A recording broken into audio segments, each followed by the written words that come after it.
우리 디도서 말씀을 통해서 복음학교라는 주제를 가지고 우리 함께 말씀 나누고 있는데요. 오늘 은혜가 이끄는 인생이라는 제목을 가지고 디도서 2장 11절부터 12절까지의 말씀 함께 나누도록 하겠습니다. 저희 교회는 한글은 세번역, 영어는 ESV 버전을 보고 있습니다. 디도서 2장 11절부터 12절까지의 말씀입니다.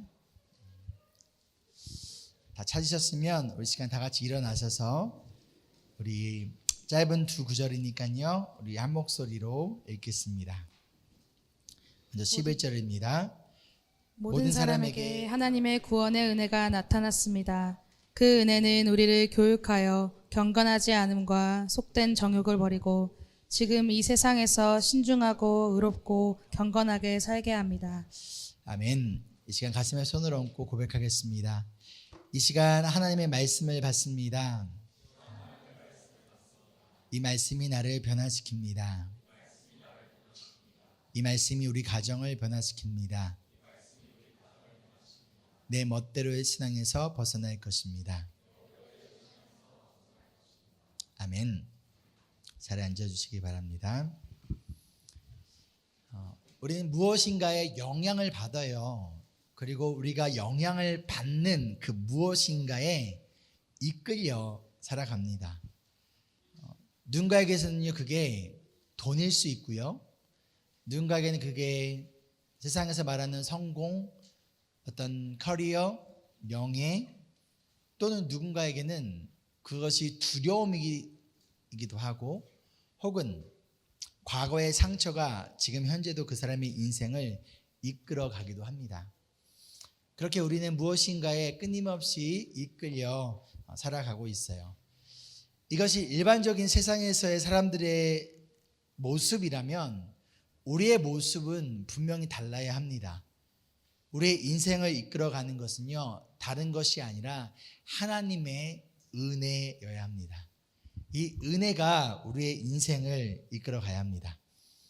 오늘 말씀을 통해서 그렇다면 어떻게 은혜가 우리의 인생을 이끌어갈 수 있는지, 그리고 은혜가 이끌어가는 인생의 모습은 어떠한 모습인지를 우리가 함께 구체적으로 살펴보기를 원하는데요. 가장 먼저 첫 번째로 기억해야 될 것은 은혜는 우리에게 구원을 주는 은혜라는 거예요. 다시 한번 말씀드릴까요? 은혜는 우리에게 무엇을 준다? 구원을 준다. 2장 11절 말씀 다시 한번 읽어보겠습니다. 시작. 모든 사람에게 하나님의 구원의 은혜가 나타났습니다. 자, 여기서 은혜를 하나님의 은혜라고 설명하고, 근데 이 하나님의 은혜가 우리에게 주는 것이 있는데 그것이 뭐다? 구원이라는 거예요. 즉 은혜는 구원을 주는 하나님의 은혜라는 거예요. 이 말의 뜻은 구원은 누가 주신다는 거예요? 하나님이 주신다는 거예요. 내가 노력을 한다고 해서 얻을 수 있는 것이 구원이 아니라는 거예요. 내가 아무리 잘한다고 해서, 혹은 아무리 잘 살아낸다고 해서 우리가 구원을 얻을 수 있는 것이 아니라 이것은 오직 하나님의 은혜로만 가능하다라는 것이죠. 근데 그냥 은혜라고 말하지 않고 말씀이 하나님의 은혜라고 말하고 있다는 이유는 은혜를 주시는 분이 누구라는 거예요? 하나님이시다라는 것이죠. 구약시대에, 구약성경에 보면 노아라는 인물이 있습니다. 노아가 살아가던 시대를 성경에서는요, 악한 시대로 표현을 하고 있는데, 그런데 그런 악한 시대와 악한 세상에서 살아가던 노아를 향하여 성경은 어떻게 설명하냐면 의롭고 흠이 없고 하나님과 동행한 사람이라고 이야기를 하고 있어요. 그리고 그랬던 노아와 그의 가족만이 홍수 심판으로부터 구원을 받게 됩니다. 그럼 어떻게 노아는, 다른 사람들은 다 이렇게 악한 세상 속에 살아가고 있었음에도 불구하고 노아만큼은 의롭고 흠이 없고 하나님과 동행할 수 있었을까요? 그 방법과 비결이 무엇인가요? 그거를 바로 앞절인 8절에서 알려주는데 우리 함께 읽어볼까요? 시작. 그러나 노아만은 주님께 은혜를 입었다. 노아만은 주님께 은혜를 입었다는 거예요. 하나님의 은혜가 있었기 때문에 그 악한 세상 속에서 노아는 의롭고 흠이 없고 하나님과 동행하는 삶을 살 수 있었고, 하나님의 은혜가 먼저 있었기 때문에 그 방주를 짓는 그 수십 년의 시간 가운데서 사람들의 손가락질과 조롱과 비난 가운데서도 견디어낼 수 있었고, 하나님의 은혜가 있었기 때문에 마침내 구원을 받을 수 있었다라는 것이죠. 우리 너무 잘 아는 이야기지만 우리 한번 새해를 시작하면서 리마인더 차원에서 한번 이야기해 봤으면 좋겠는데요. 우리 기독교와 즉 복음과 다른 종교의 차이점이 무엇이죠? 다른 종교는요, 인간이 노력해서 신에게 다가가야 돼요. 착한 일을 하거나 아니면 어떠한 특별한 수행을 하거나 그 가운데서 구원을 얻어가야 됩니다. 동시에 이것이 우리가 세상에서 살아가는 방식이기도 해요. 세상에서는요, 내가 어떻게 하는가가 중요해요. 내가 얼마나 노력하는가, 내가 얼마나 성공하는가, 내가 얼마나 돈을 버는가, 내가 얼마나 많은 영향을 주는가, 즉 누구에게 달려있는 거예요? 나에게 달려있어요. 그렇기 때문에 항상 우리 마음 가운데 뭐가 찾아올까요? 두려움과 불안감이 찾아와요. 여러분, 저는요 습관이 있는데 주일 설교를 보통 수요일날 보통 다 끝내고 목요일날 아침 일찍 다시 한번 원고를 점검을 한 다음에 그 원고를 보내요. 번역을 하기 위해서 보내는데, 왜 제가 이렇게 며칠을 일찍 할까요? 제가 자라면서 있었던 그 징크스가 있었는데, 그게 뭐냐면 시험 때만 되면 아픈 거예요. 그래가지고 항상 시험 때가 되면 열심히 공부했다가도 시험 때만 되면 아파서 시험을 망치는 거예요. 그래가지고 왜냐면 너무 긴장을 했어. 내가 잘해야 된다라는 그 긴장감 가운데. 그래서 안 되겠다 싶어서 모든 시험을 2주 전에 다 시험 준비를 다 끝내놨었어요. 그러고 나서 기다렸어요. 아파도 나는 시험을 볼 수 있도록. 어떠한 압박감이었어요? 나에게 달려있다라는 거예요. 내가 잘해내야. 한국에서는 이제 여기서는 VC라고 하지만 한국에서는 수능이라고 하거든요. 제가 수능을 볼 때 수학 시험에 매스 배울 때 테스트를 할 때 너무 긴장한 나머지 쌍코피가 났어요. 근데 규정상 피가 나면 그 클래스룸에 못 있게 했어요. 나가서 피가 멈춰야지만 들어갈 수 있었던 거예요. 그래서 쌍코피가 나가지고 나가서 그걸 다 멈추고 들어왔는데 이제 5분 남은 거예요. 나는 시험 문제가 10개나 남았는데 어떻게 해요? 어떻게 했을까요? 다 찍었죠. 찍었고 주관식도 소수점 0점 몇몇몇 이것도 그냥 생각내로 썼어요. 와, 망했다. 나중에 그거 시험 다 끝나고 나서 시점해봤는데 그 10개 중에서 몇 개가 맞았을까요? 9개가 맞았어요. 찍으라는 얘기 아닙니다. 그 정도로 제가 막 긴장을 하는 사람이에요. 그래서 지금도요, 제가 주일날 굉장히 예민해요. 여러분들 그렇게 안 보이시죠? 그래서 주일날 특히 예배 시작하기 전에 제가 굉장히 완전 예민한 상태에 있어요. 원래 그런 성향인 거예요. 근데 어떤 부분이냐면 내가 잘해야 된다라고 생각을 가지면 가질수록 불안해져요. 두려워요. 그런데 실수를 용납하지 못하게 되어진다라는 거예요. 그러나 복음은요, 내가 아니라 끊임없이 하나님이, 예수님이라고 이야기해요. 너의 노력으로 구원을 얻을 수 있는 것이 아니라, 너의 노력으로 너가 이 세상을 살아갈 수 있는 것이 아니라, 하나님이, 그 예수님이 자격 없는 우리에게 구원을 주시고, 내가 아무리 노력하고 아무리 최선을 다한다고 하더라도 나의 인생을 이끌어 가시고 나의 인생을 다스리시는 분은 하나님이시고 예수님이심을 끊임없이 우리에게 알려준다는 거예요. 나의 노력으로 하나님께 사다리를 타고 올라가는 것이 아니라, 복음은 하나님이 예수님의 몸으로 이 땅 가운데 우리를 찾아오셨다는 것을 알려주고 있어요. 그래서 오늘 말씀의 시작에 이 은혜가 나타났다라고 이야기를 하고 있어요. 여기서 사용된 나타났다라는 이 헬라어 단어는요, 에피파이노라는 단어인데요, 이 단어에는요 일반 사람들은 사용할 수 없는 단어였어요. 오직 신이나 왕에게만 쓸 수 있는 단어였어요. 즉 신이 나타났다, God이 나타났다는 것이요, 그리고 왕이 나타났다, 이때 외에는 쓸 수 없는 단어가 이 에피타이노라는 피아노라는 단어인데요.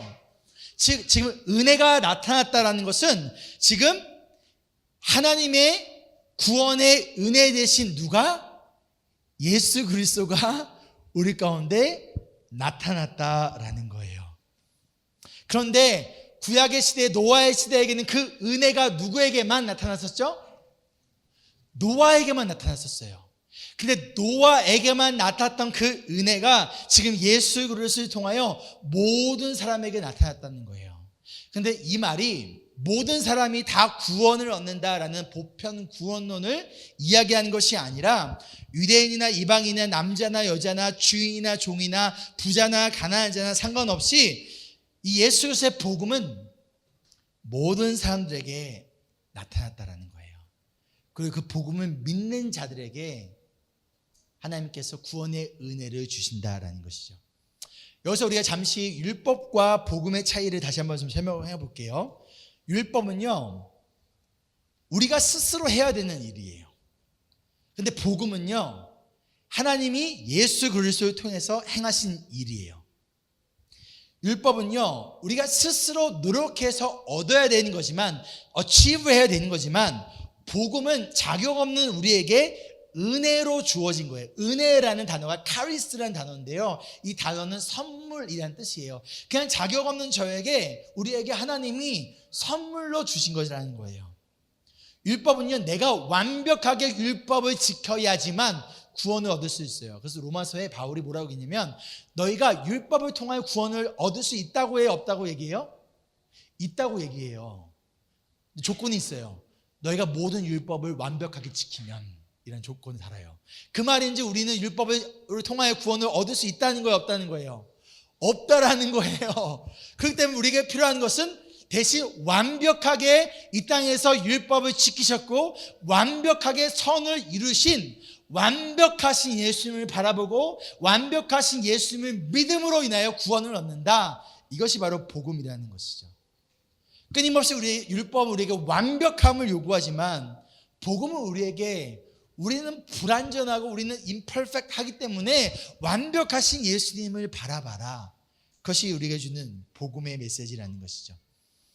여러분은 율법 아래 살아가고 계십니까?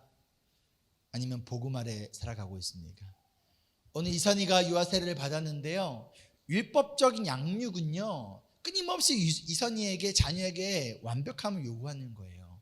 야, 너 공부도 잘해야지. 야, 너 운동도 잘해야지. 너 이것도 잘해야지. 끊임없이 아이들에게 완벽하게 키우려고 하는 것이 율법적인 양육이라면, 복음적인 양육은요, 끊임없이 완벽하신 예수님을 바라보게 해주는 거예요. 특별히 언제? 내가 실수하고 연약할 때. 부부관계도 마찬가지예요. 내가 끊임없이 남편을 비난해요. 혹은 반대로 아내에게 책임을 돌려요. 그 이유가 뭐예요? 뭘 요구하는 거예요? 왜 당신은 완벽하지 않아? 왜 당신은 이것이 부족해? 왜 다른 남편들은, 다른 아내들은 이런 것들을 가지고 있고 이렇게 하고 있는데 왜 당신은 이래? 지금 뭘 요구하고 있는 거예요? 끊임없이 율법적인 요구를 하는 거예요. 복음적인 부부관계는 당신의 그 부족함과 그 연약함, 그것까지도 사용하실 수 있는, 그것을 채울 수 있는 예수님을 바라보자. 서로에게 완벽함을 요구하는 것이 아니라 완벽하신 예수님을 바라볼 수 있도록 끊임없이 복음의 말, 격려의 말, 사랑의 말, 은혜의 말을 해주는 것이 복음적인 부부의 관계의 모습이라는 것이죠. 로마서 1장 16절을 보면요, 바울이 나는 복음을 부끄러워하지 않아 라고 선포합니다. 그러면서 복음은 모든 믿는 사람을 구원하는 하나님의 능력이 된다라고 얘기해요. 그래서 이 능력이라는 헬라어 단어가 두나미스인데요, 이 단어는 다이나마이트, 영어의 다이나마이트의 근원이 되는 단어예요. 복음은 하나님의 능력인데 그 능력은 다이나마이트 같은 엄청난 파괴력을 가지고 있다는 거예요. 근데 바울이 뭐라고 얘기하냐면 나는 복음을 부끄러워하지 않아 라고 얘기해요. 지금 수사학적 기법, rhetorical question이라고 하는데 그 당시에 철학자들이 많이 사용했던 방법이에요. 뭘 얘기하고 있냐면 나는 복음을 부끄러워하지 않아. 이 말의 의미는 뭐냐면 너희는 왜 복음을 부끄러워하고 있어? 이거예요. 복음은 모든 믿는 사람을 구원하는 하나님의 그 다이너마이트와 같은 하나님의 능력이 된다라는 것을 정말로 믿는다면 왜 복음을 부끄러워하고 있니? 특별히 로마 시대 가운데서 시저를 황제로 로드로 주님으로 고백하고 있는 그 시대 가운데 살아가고 있는 그리스도인들에게 바울은 복음은 모든 믿는 사람을 구원하는 하나님의 능력이 됨을 이야기하며 이것을 진짜로 믿는다면 우리는 부끄러워하지 않고 담대하게 살아가야 한다는 것을 이야기하고 있습니다. 여러분, 무엇이 여러분의 인생을 이끌고 있습니까? 이 구원을 주는 복음의 능력되는 다이너마이트와 같은 하나님의 은혜가 우리의 인생을 이끌어 가기를 소망합니다. 아멘. 그런데요, 은혜는 우리에게 구원만 주는 게 아니에요. 은혜는요, 우리를 변화시키는 하나님의 능력입니다. 구원받으면 끝일까요? 뭐 천국행 티켓을 땄으니 이제부터 내가 원하는 대로 내 마음대로 살아도 된다는 걸까요? 만약 그렇게 생각한다면 여러분은 은혜를 모르는 거예요. 은혜는 자격 없는 모든 사람에게 구원을 주는 하나님의 은혜이지만 동시에 이 은혜는 구원받은 자들을 변화시키는 은혜라는 거예요. 구원받기 전과 후의 모습이 동일하도록 그대로 놔두는 것이 은혜가 아니라는 거예요. 여러분, 이 순서를 헷갈리면 안 됩니다. 구원이 먼저고 그 다음 변화라는 거예요. 제가 우리 사역자들에게 성도님들과 상담을 하거나 혹은 이야기를 할 때 복음과 복음의 결과를 헷갈리지 말아야 된다라는 이야기를 종종 해요. 이게 무슨 의미냐면요, 아직 복음을 알지 못하는 성도님에게 복음의 결과인 변화된 삶을 막 요구하는 거야. 예를 들어서 우리 영훈 성도님이 아직 복음을 믿지 않아요. 예를 들어서요. 기분 나쁘지 않죠? 기분 나쁘면 테레비전으로 바꿀게요. 바꿔야 괜찮아요? 아직 예수님을 안 믿어, 아직 구원을 받지 못했고 아직 복음을 믿지 못하는 사람한테 복음의 결과인 막 그런 것도 요구하는 거예요. 큐티 해라, 왜 큐티 안 하냐, 주일 예배 왜 빠지냐, 주일 예배 빠지지 말고 나와라, 그 다음에 또 뭐예요, 왜 선교 안 가냐, 선교 가야지, 뭐 등등등 자꾸만 막 얘기를 하는 거예요. 이건 잘못된 거예요.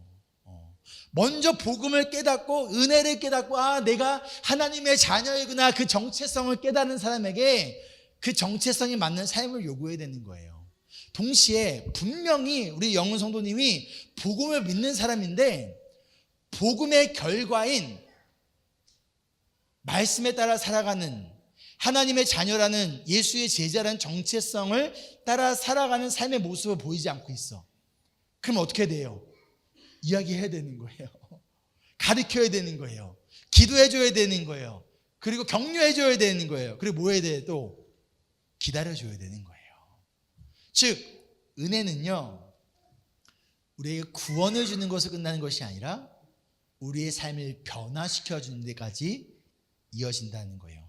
그래서 우리가 만약 은혜를 말하면서, 여러분 이거 되게 중요한 거예요. 잘 들으셔야 돼요. 은혜를 얘기하면서 우리가 사역을 혹은 교회 생활을 은혜롭게 해야 돼, 그러면서 잘못하고 있는 사람에 대해서 그냥 놔둔다면 그건 은혜가 아니에요. 사랑은요, 은혜는요, 잘못된 모습 그대로 살아가도록 방치하는 게 은혜가 아니에요. 그런데 우리가 은혜라는 말을 혹은 사랑이라는 말을 사용하면서 잘못된 행동을 하거나 말씀대로 살아가지 않는 사람을 방치해요. 이건 방치지 은혜가 아니에요. 누군가가 여러분의, 우리 집사님이든 사역자이든 만약 누군가가 여러분에게 말씀대로 살아가는 삶을 권유하고 이야기한다면 그분은 지금 여러분에게 뭘 베풀고 있는 거예요? 은혜를 베풀고 있는 거예요. 테리 집사님 누구한테 싫은 소리 하는 거 좋아요? 싫어요? 싫어요. 되게 어려워요. 굉장히 불편하고 어려워요. 그럼에도 불구하고 내가 저 영혼을 사랑하기 때문에, 저 사람에게 관심이 있기 때문에 얘기하는 거예요. 그래서 저는 그 방식 가운데서 정죄하고 비난하고 비판하고 너 이거 안 하면 너 이제 임브레스 교회 멤버십에서 잘라버리겠어? 가 아니라 끊임없이 이야기하고 격려하고 함께 예수님을 바라볼 수 있도록 기도해주며 기다려줘야 된다라는 것이죠. 그렇다면 은혜가 우리를 어떻게 변화시킬 것인가? 그 부분에서 볼 때 12절 말씀에 이 은혜가 우리를 교육한다라고 말씀하고 있어요. 지금 이 교육하다라는 단어는요, 파이듀오라는 단어인데요, 양육하다, 가르치다, 훈련하다, 하나가 더 있어요. 의미가 징계하다까지 담겨져 있는 의미의 단어예요. 즉 하나님의 은혜를 통하여 우리가 복음학교인 교회로, 즉 복음학교에 입학을 했다라면 졸업할 때는 달라져야 되는 것이죠. 프랩에 들어갔는데 이어 6까지 똑같은 모습이 있는 거야. 변화가 되지 않아. 그러면 이거 누구 잘못이에요? 학교 잘못일 수도 있고요. 학생 잘못일 수도 있겠죠.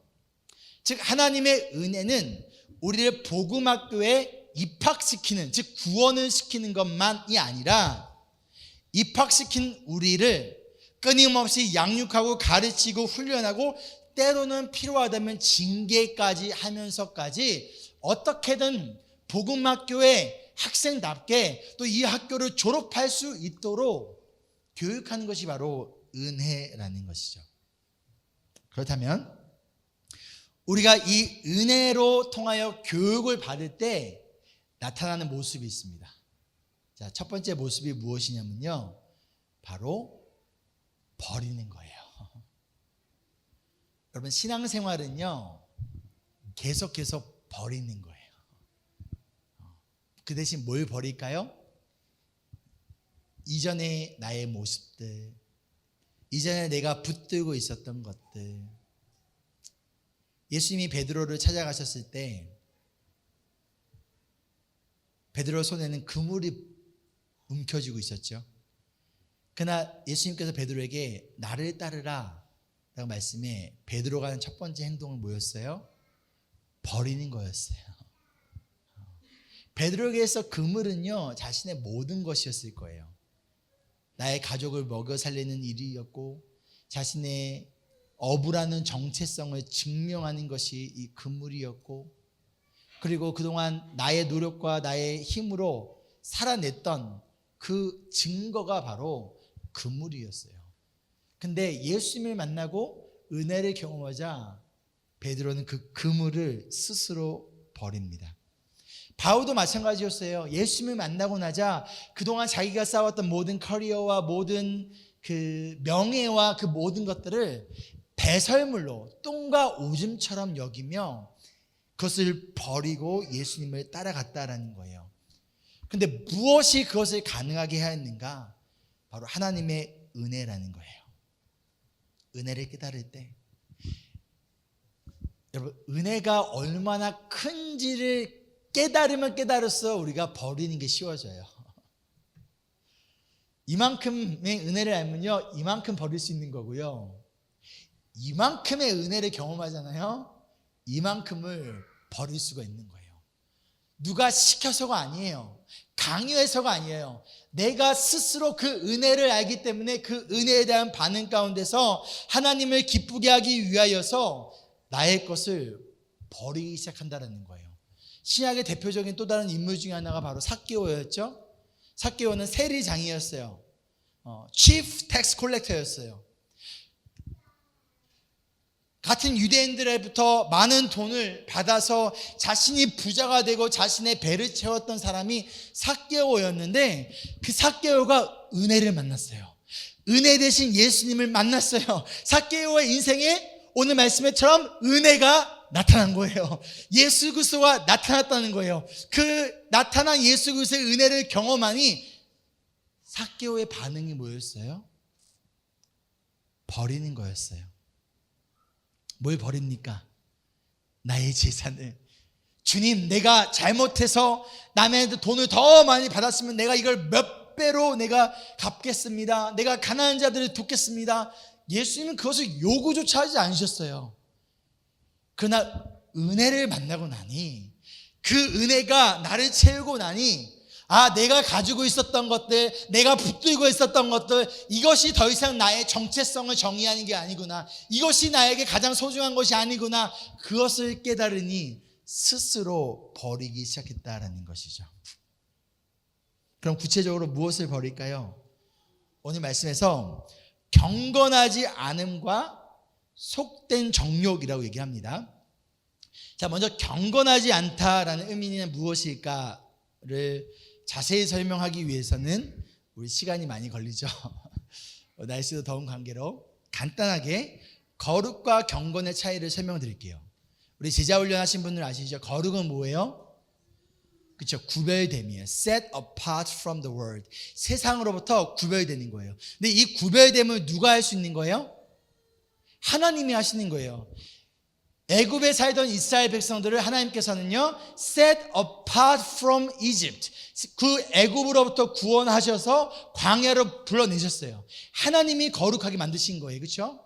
예수 그리스도께서 십자가의 보혈의 피로 우리를 거룩한 자로 구별하셨어요. set apart 하셨어요. 그런데 우리에게 너희는 하나님의 자녀야, 거룩한 백성이라는 새로운 new identity를 선물로 주신 거예요. 이게 거룩이라면, 경건, godliness는 뭐냐면, 그래, 내가 구별된 자지, 나는 거룩한 자지라는 정체성을 알기 때문에 그 정체성에 따라 살아가는 것, 그것이 바로 경건이라는 거예요. 그 때문에 경건은요, 하나님을 믿는 거예요. 그리고 하나님 편에 쓰는 거예요. 여러분, 경건이 하나님의 편에 쓰는 거예요. 하나님과 싸우는 게 아니에요. 그냥 무조건 하나님 편이에요. 때로는 내 생각과 내 가치와 내 경험과 충돌할지라도, 그래, 나는 하나님 편에 쓸 거야. 그게 경건이에요. 그런데 하나님을 기쁘시게 하기 위하여 하는 나의 행동들이 바로 경건이라는 것이죠. 자, 이어지는 말씀에 속된 정욕이라고 나오는데, 영어로 보면요, worldly passions, 단수가 아니라 복수가 사용되어졌어요. 세상적인 정욕들이 있다는 거예요. 이 패션이 좋은 의미로서 열정도 가지고 있지만, 앞에 worldly라는 단어가 붙음을 통해서 세상에서 요구하는 열정들인 거예요. 세상에서 말하는 성공, 세상에서 말하는 가치 있는 인생, 세상에서 요구하는, 나를 정의하는, 디파인하는 많은 것들이 있다는 것이죠. 그 가운데 이전에 내가 즐겼던, 나를 만족시키고 나를 기쁘게 했던 수많은 정욕들이 있어요. 하나님을 기쁘시게 하기 위해서가 아니라 그냥 나를 만족하기 위하여, 나를 기쁘게 하기 위하여 내가 움켜쥐고 있었던, 쫓았던 많은 정욕들이 있다라는 거예요. 은혜가 나의 삶에 나타나기 전에 나는 돈과 커리어와 명예를 통하여 내가 누구인지, 나의 정체성을 찾고 나의 가치를 증명하려고 했고, 가운데서 때로는 술과 담배와 쇼핑과 또는 성적인 쾌락 등을 통하여서 기쁨과 만족을 얻으려 했지만, 은혜를 만나고 나니, 은혜가 나의 인생 가운데 나타나니, 내가 누구인가를 진짜 깨달은 거예요.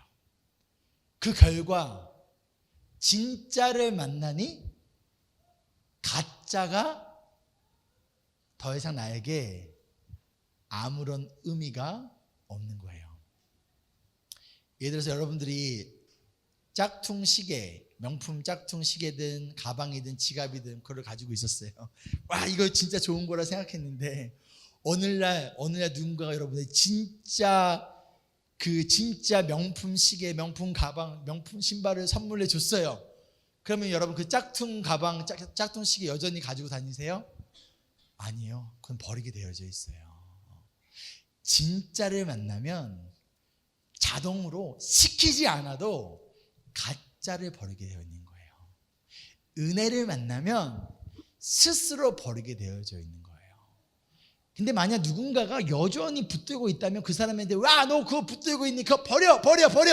그런다고 버려지나요? 아니요. 그 사람이 진짜인 예수 그리스도를 만날 수 있도록 도와주고 기도해주고 예수님을 전하면 되는 거예요. 진짜를 만나면 가짜를 버리는 거예요. 제가 진짜 사랑하는 김지영을 만났잖아요. 그렇죠? 그러니까 제 눈에 다른 여자들 눈에 들어올까요? 안 들어올까요? 왜 대답 안 하시죠? 안 들어와요. 안 들어와요. 진짜를 만나니 다른 것들은 다 가짜야. 내 눈에 들어오지 않는 거예요. 아무런 유혹이 와도 뭐예요? No! 할 수 있는 거. 왜? 진짜를 만나니까. 이것이 바로 경건이라는 것이죠. 이처럼 은혜가 우리를 경건하게 변화시켜요.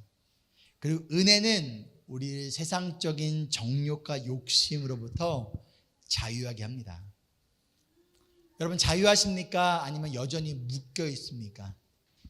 은혜가 거짓된 욕망과 정욕을 버리고 우리에게 자유함을 주기를 소망합니다. 아멘. 자, 이어지는 은혜로 변화된 우리의 모습은요, 새로운 삶을 살게 하는데 특별히 신중하고 의롭고 경건하게 살게 합니다. 자, 여러분 외우세요. 신중하고 의롭고 경건하게. 이 세 가지를 외울 수 있는 쉬운 방법이 있어요. 여러분 혹시 신은경이라는 배우 아세요? 신은경. 옛날 조폭마누라라는 영화 아는데 혹시 아시나요? 우리 하은 아나요? 알아요. 우리 같은 세대인가요?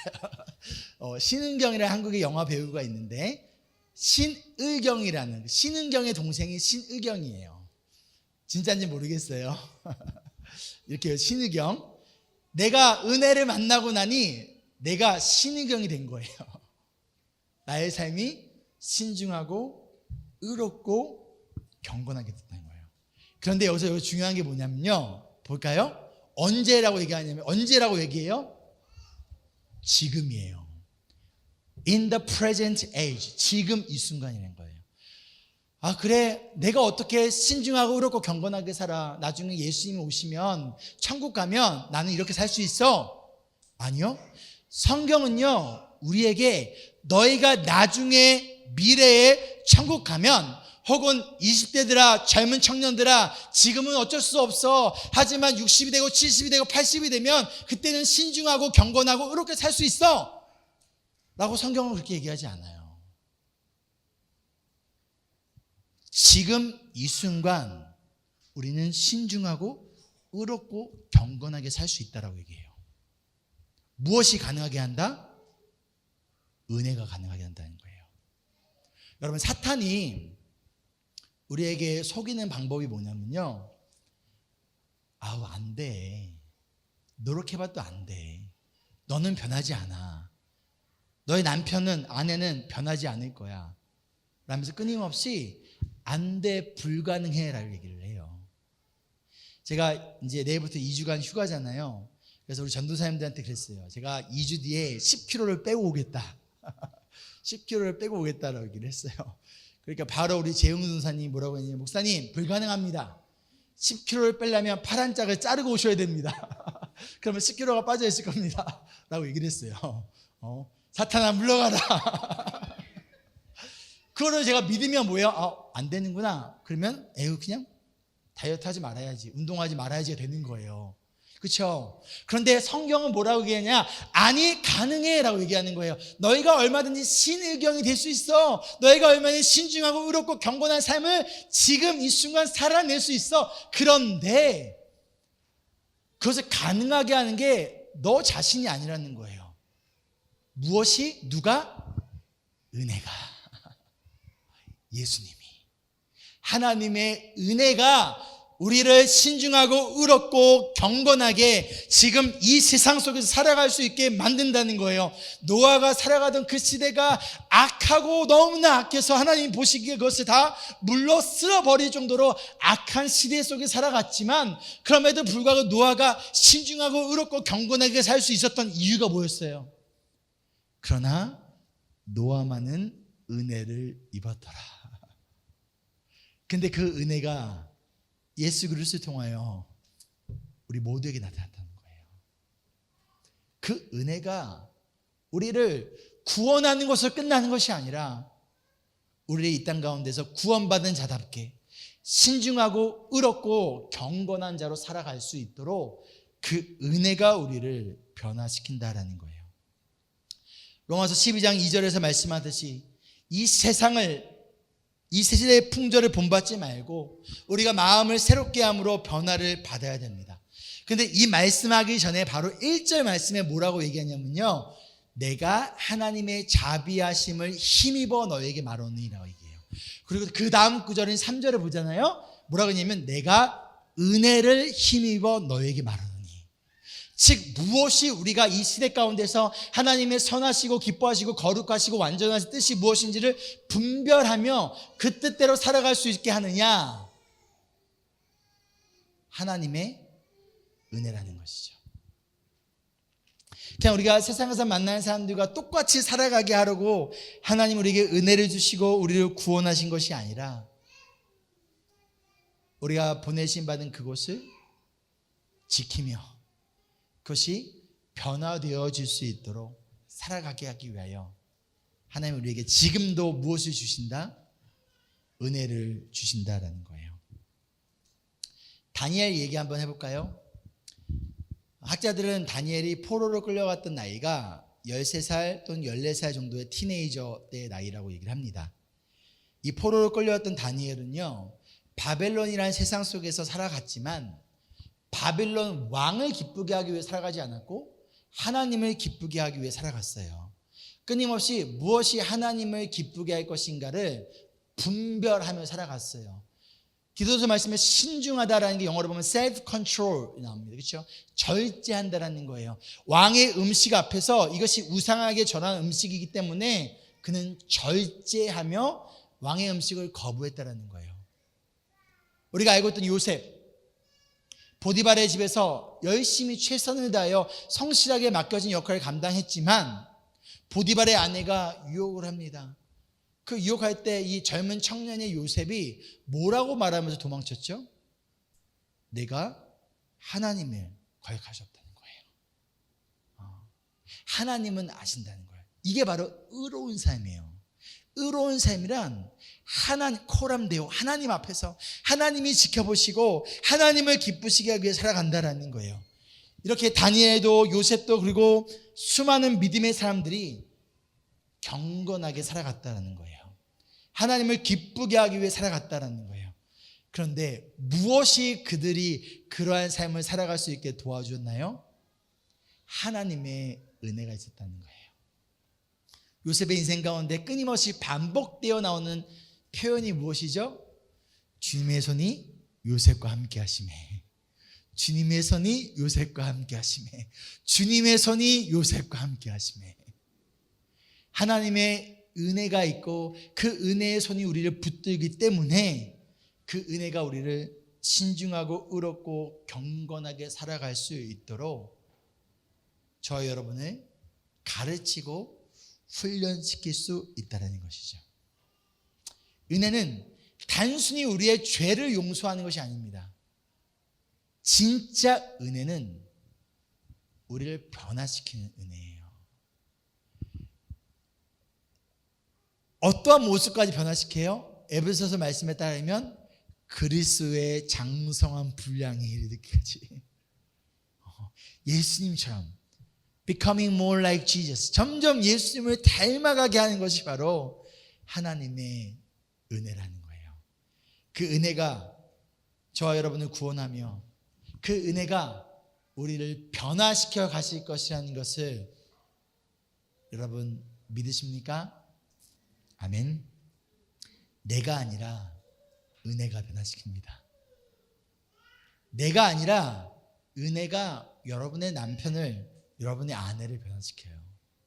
내가 아니라 은혜가 여러분의 자녀를 변화시킵니다.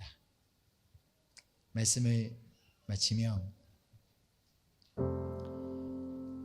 오늘 말씀에서 은혜가 나타났다라고 이야기를 합니다. 즉 은혜는 단순히 피상적인 혹은 추상적인 개념이 아니라 예수 그리스도가 은혜입니다. 그렇다면 우리가 어떻게 하면 우리가 구원을 받을 수 있나요? 어떻게 하면 우리가 변화가 되어질 수 있을까요? 끊임없이 누구를 바라보는 거예요? 예수님을 바라보는 거예요. 히브리서 13장에서 말씀하듯이 믿음의 창시자요 완성자이신 예수를 바라봐라.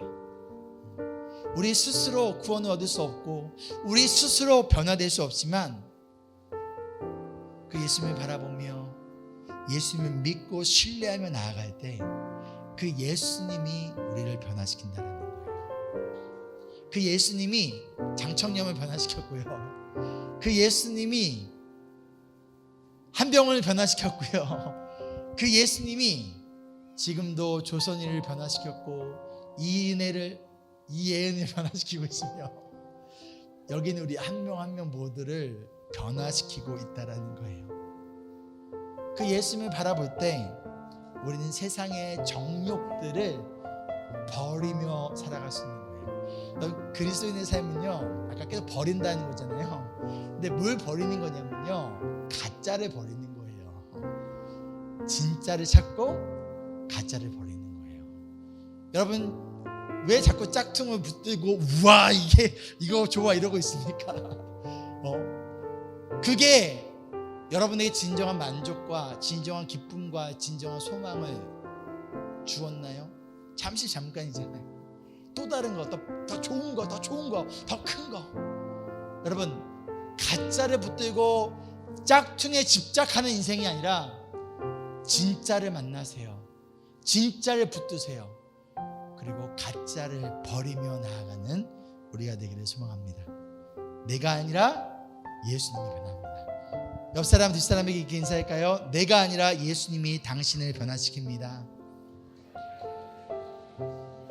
다시 한 번 더, 내가 아니라 예수님이 반드시 당신을 변화시킬 줄 믿습니다. 이 고백 가운데 나아가는 우리 되기를 소망하며 우리 함께 찬양할까요?